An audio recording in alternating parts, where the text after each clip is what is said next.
আসসালামু আলাইকুম ভিউয়ার্স, কেমন আছেন? পবিত্র রমজান মাসের শুভেচ্ছা। রমজান প্রায় শেষের দিকে, দীর্ঘদিন ছুটি পেয়েছিলাম, ছুটিগুলো প্রায় শেষের দিকে। এর মধ্যেই এই ছুটিটা কাজে লাগিয়েছি।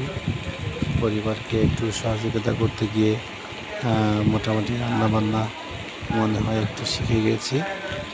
আজকে আমি পরিবারকে পাবদা মাছ হালকা ঝোল করে খাওয়াবো। এই পাবদা মাছের আসলে রান্নাটা খুব সহজ। এটা একটা ছোট্ট মাছ, অল্প সময়ে রান্না করা যায় এবং সুস্বাদু মাছগুলো। ভিউয়ার্স